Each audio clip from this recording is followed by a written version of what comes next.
Hello friends, welcome back to the channel. तो friends, आज मैं आपके लिए लेकर आई हूँ क्लास 10 से एक और इम्पॉर्टेंट पोएम जिसका नाम है आत्मकथ्य। तो फ्रेंड्स, इस पोएम के जो कवि हैं उनका नाम है जयशंकर प्रसाद। तो फ्रेंड्स, पोएम के एक्सप्लेनेशन शुरू करने से पहले मैं आपको आत्मकथा और आत्मकथ्य में क्या अंतर होता है वो बताती चलूँ। तो फ्रेंड्स, आत्मकथ्य में व्यक्ति अपने जीवन में जो घटनाएं घटी है उसके बारे में बहुत कम लिखता है, कम बताता है, या फिर अपने जीवन के कुछ घटनाओं की तरफ इशारा करता है, यानी कि कुछ घटनाओं को ही बताता है। जबकि आत्मकथा में लेखक को अपने जीवन की अच्छी बुरी सभी घटनाओं को लिखना होता है और उसे वो पूरा विस्तार पूर्वक और पूरी सच्चाई के साथ उसे लिखना होता है। तो अब आपको आत्मकथा और आत्मकथ्य में अंतर पता चल गया होगा, डिफरेंस पता चल गया होगा। तो फ्रेंड्स, हमारा ये जो पोएम है ये आत्मकथ्य है। तो इस पोएम में जो कवि है जयशंकर प्रसाद जी, वो अपनी आत्मकथा नहीं लिखना चाहते हैं, लेकिन उनके जो दोस्त हैं उन्होंने उनसे अनुरोध किया है, रिक्वेस्ट किया है कि वो अपनी आत्मकथा लिखें। तो वो अपने दोस्तों का अनुरोध का मान रखते हुए, यानी कि रिक्वेस्ट का मान रखते हुए, उन्होंने अपनी आत्मकथा ना लिखकर एक सुंदर कविता के रूप में यह आत्मकथ्य लिखी है, जो सन 1932 में हंस पत्रिका के आत्मकथा विशेषांक में प्रकाशित हुई थी। तो चलिए इस कविता को पढ़कर समझते हैं। मधुप गुनगुनाकर कह जाता कौन कहानी यह अपनी, मुरझाकर गिर रही पत्तियां देखो कितनी आज घनी। तो जब कवि को अपनी आत्मकथा लिखने का प्रस्ताव मिला, अपॉर्चुनिटी मिला, तब उनके सामने उनके अतीत की घटनाएं जो हैं वो एक एक करके उनके आंखों के सामने आने लगती हैं। और जिस तरह से एक भौरा जो है वो एक कीट होता है जो फूलों के आसपास मंडराता फिरता है, ठीक उसी तरह से आज कवि का मन रूपी जो भंवरा है वो अतीत की यादों के आसपास गुनगुना कर न जाने कौन सी कहानी कहना चाह रहा है। कवि आगे कहते हैं कि उनका जीवन रूपी जो वृक्ष था, जो पेड़ था, जो कभी सुख और आनंद रूपी पत्तियों से हरा भरा था, अब वो सभी पत्तियां मुरझाकर एक एक करके गिर रही हैं, क्योंकि आज कवि के जीवन की परिस्थितियां बदल चुकी हैं। उनके जीवन में सुख की जगह, खुशियों की जगह दुख और निराशा ने ले ली है, और कवि इस वक्त अपने जीवन रूपी वृक्ष में पतझड़ का सामना कर रहे हैं। पतझड़ यानी कि ऑटम सीजन को कहा जाता है। तो यहाँ पर क्योंकि बताया गया है कि जो पत्तियाँ हैं कवि के जीवन रूपी वृक्ष में, जो पत्तियाँ हैं वो एक एक करके गिर रही हैं, इसलिए पतझड़ वर्ड का यूज़ किया गया है बताने के लिए कि उनकी जो सारी खुशियाँ हैं वो एक एक करके गिर रही हैं। पतझड़ में क्या होता है कि सारी पत्तियां गिर जाती है, ठीक उसी तरह जीवन, कवि का जो जीवन है उससे सारी खुशियां जो है वो चली जा रही है धीरे धीरे करके। इस गंभीर अनंत नीलिमा में असंख्य जीवन इतिहास, यह लोग करते ही रहते हैं अपना व्यंग मलिन उपहास। तो इन लाइंस में कवि कहते हैं कि हिंदी साहित्य रूपी इस गंभीर आकाश में, यानी कि हिंदी साहित्य में न जाने कितने ही लेखकों के जीवन का इतिहास, यानी कि हिस्ट्री, उनकी आत्मकथा के रूप में मौजूद है। और अब लोग इन महान लेखकों की आत्मकथा को पढ़कर उनकी कमियों का मजाक बनाते हैं। यहाँ तक कि लिखने वाले लोग भी एक दूसरे का मजाक उड़ाते हैं और अपना भी मजाक उड़वाते हैं। तब भी कहते हो कह डालूं दुर्बलता अपनी बीती, तुम सुनकर सुख पाओगे देखोगे यह गागर रीति।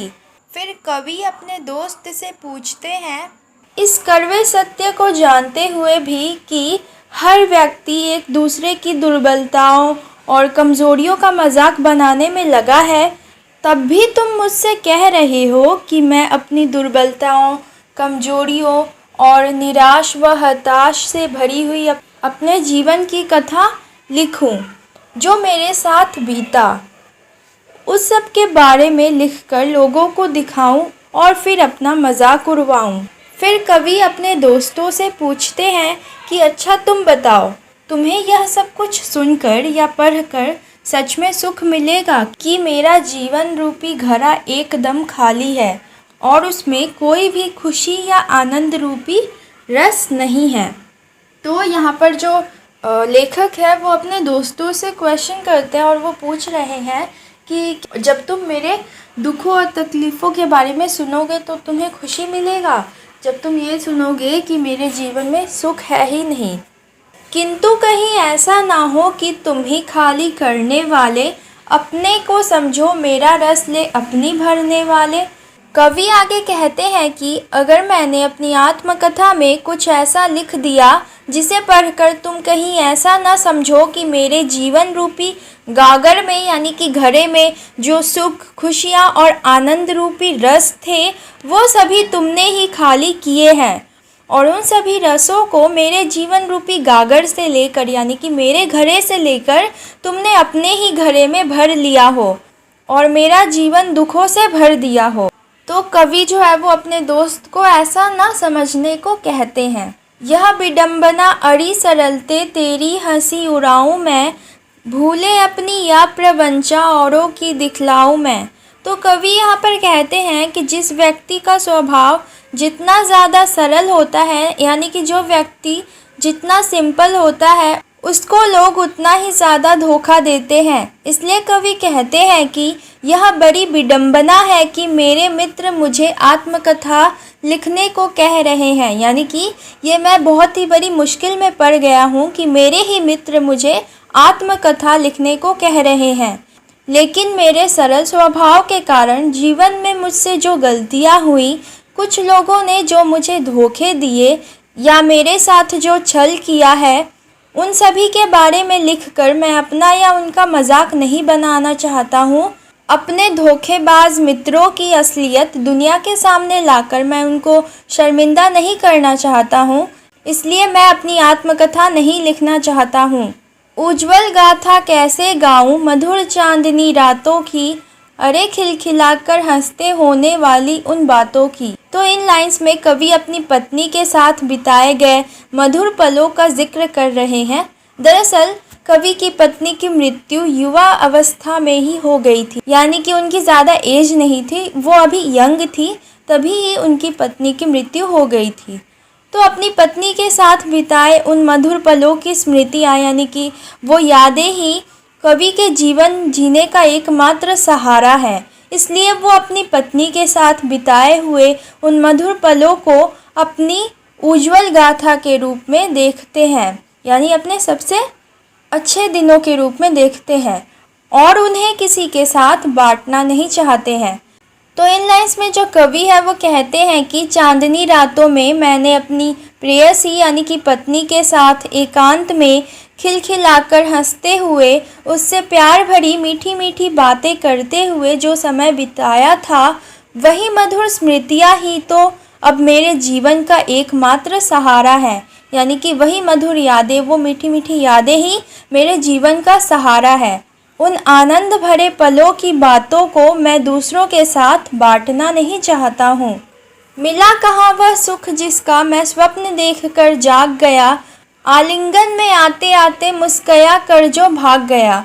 तो कवि आगे कहते हैं कि वह सुख जिसका मैं स्वप्न देख रहा था, जिसका मैं सपना देख रहा था, उस सपने को देखते देखते अचानक मेरी आँख खुल गई।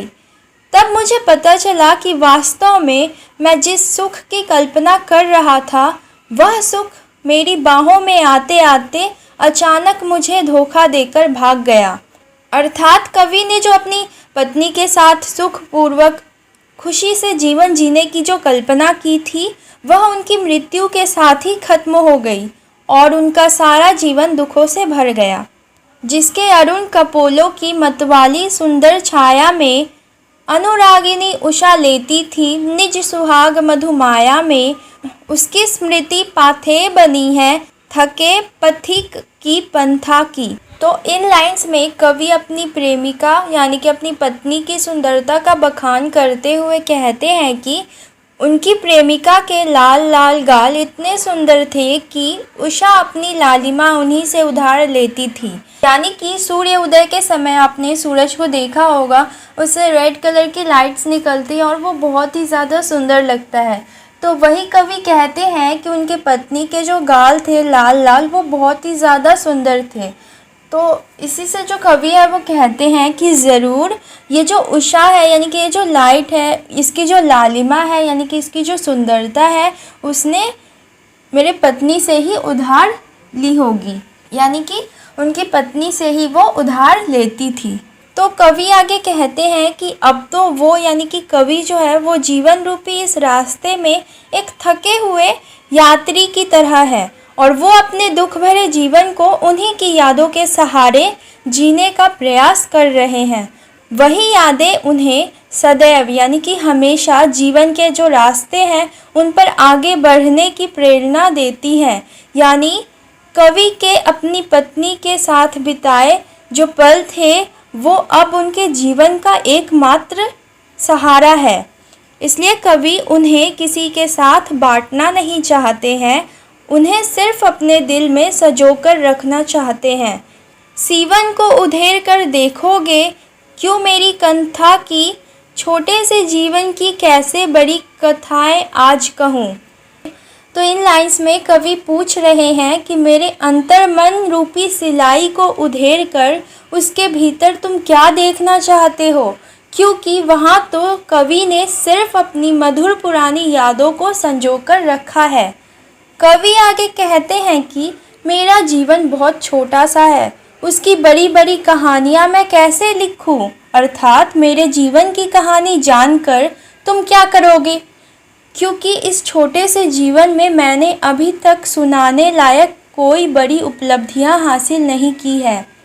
यानी कि कोई भी मैंने बड़ा कुछ नहीं किया है जो मैं तुम्हें सुना सकूं, बता सकूं। क्या यह अच्छा नहीं कि औरों की सुनता मैं मौन रहूं, सुनकर क्या तुम भला करोगे मेरी भोली आत्मकथा, अभी समय भी नहीं थकी सोई है मेरी मौन व्यथा। तो कवि आगे कहते हैं कि यह ज़्यादा बढ़िया रहेगा, ये ज़्यादा अच्छा रहेगा कि मैं मौन रहकर, यानी कि चुप रहकर बड़ी शांति के साथ दूसरे लोगों की कहानियों को, उनकी आत्मकथाओं को सुनूं। तुम मेरी आत्मकथा सुनकर क्या करोगे, क्योंकि मेरी आत्मकथा बहुत ही सीधी और सरल है, उसमें ऐसा कुछ भी खास नहीं है, या मैंने अभी तक ऐसी कोई उपलब्धि हासिल भी नहीं की है जिसे पढ़कर किसी को खुशी मिलेगी या जिसे पढ़ने में किसी को कोई रुचि होगी, इंटरेस्ट होगी। तो कवि यहाँ पर एक तर्क देते हुए कहते हैं कि वैसे भी अभी सही समय नहीं है अपने दुख भरे क्षणों को याद करने का, क्योंकि अभी वो सभी सोए हुए हैं। कवि अपने दुखद क्षणों को भूलना चाहते हैं, अपने दुख भरी यादों को भूलना चाहते हैं, और इस समय कवि जो है वो अपने दुख भरे अतीत को भूल चुके हैं, इसलिए वो वापस अपने दुख भरे अतीत को कुदेर कर फिर से दुखी नहीं होना चाहते, फिर से उन यादों को याद करके वो दुखी नहीं होना चाहते। इसलिए कवि कहते हैं कि उन दुख भरे क्षणों को, यानी कि पलों को जिन्हें वो भूल चुके हैं, उन्हें फिर से याद करने के लिए उनसे मत कहो, क्योंकि उनको याद करने से उनके मन में हलचल होने लगेगी और वो फिर से दुखी हो जाएंगे। इसलिए कवि कहते हैं कि उन्हें आत्मकथा लिखने के लिए मत कहो।